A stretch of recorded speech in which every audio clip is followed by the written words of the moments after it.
For an efficient safety formula to work, we need to have accurate, pertinent data that paints a true picture of the situation along the roadways. Some areas are more crash prone than others, and as you can see, you have Constant Spring, Halfway Tree, Crossroads, Central Downtown being particularly crash prone, but other areas less so. But certainly as you go to the larger picture, you can clearly see those communities through which a major highway runs, and those that are distinctly rural agricultural communities, not a lot of traffic, and you see where the crash hotspots are. We're doing strict analyses of the data, so we're identifying those areas that are designated as hotspots. Enforcement operations will be unleashed upon these areas. Educational materials will be enforced upon these areas also.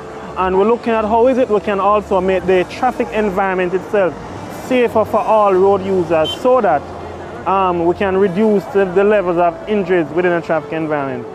An initiative established by the General Insurance Company Limited, along with the Jamaica Constabulary Force and other agencies, to help keep road users safe is a crash hotspot. Having identified the most dangerous parts of Jamaica's road network, we are now working with the Ministry of Transport, the National Road Safety Council and the JCF to mark these crash hotspots to warn road users to take care and slow down. Beyond looking at event scales, beyond looking at 1.1 crash, which is important, you also want to be able to account for which road section is the worst in Jamaica. It's more than simply saying Mandela Highway is bad. Some parts of Mandela are worse than other parts of Mandela. Which parts are worse? And I can tell you that. Central Village and Caymanas. Not so much Ferry, not so much the Duhaney Park section of Mandela Highway, but certainly Central Village and Caymanas.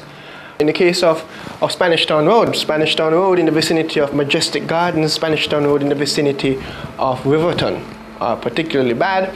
See, we're giving a pedestrian crossing, no pedestrian crossing, only the one that we saw out there. Spanish Town Road in the vicinity of Maypen Cemetery, not so much. It's important that we don't demonize the entire stretch. Now, this gives you an idea from a road engineering point of view of what stretch to focus on, whether to patch, whether to put up signage for police, whether to put your spot checks in those areas, whether you'll be able to look at many different elements as it relates to the physical road stretch that is showing a particular risk. But the most crash-prone stretch in Jamaica is Constant Spring Road in the vicinity of Dunrobin. That area has quite a few number of crashes, but not as many fatal crashes. As it relates to the intersection of Dunrobin Avenue and Constant Spring, that area has been under development for quite some time. If you observe vehicles traveling along Constant Spring Road, northerly towards Mayor Brown's Corner, the road is widened right at the petrol station, and it is basically what I would say is a nomad's land because it is not marked, and so what some drivers do is to take the opportunity to venture over there and cut back into the line of traffic heading out. And that caused some of the crashes. If you notice right here, we are now on the roadway, and when we turn our vehicle directly north, if we should continue on this path, it would go straight onto the sidewalk. So what some of the bus drivers and the taxi drivers do is that when they come straight across from Merle Grove side, they come straight along here and then cut back into traffic. Yeah, stop here, pick up passenger, then cut back into traffic. Right, and some of them use this area as a terminal. So the short-term measure would be to actually have a continuous white line coming from there, come across there, so that drivers know that they have to be in that lane to go instead of being up here because there's nothing to accommodate a merger. So it's actually careless. The most fatal stretch of roads in Jamaica is Runaway Bay. And here you see a very strong urban-rural distinction between crashes.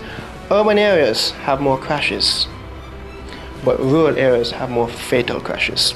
Let us understand that while pretty roads attract a type of feeling, a feeling that you want to drive, the North Coast Highway is a wide, smooth, pretty roads.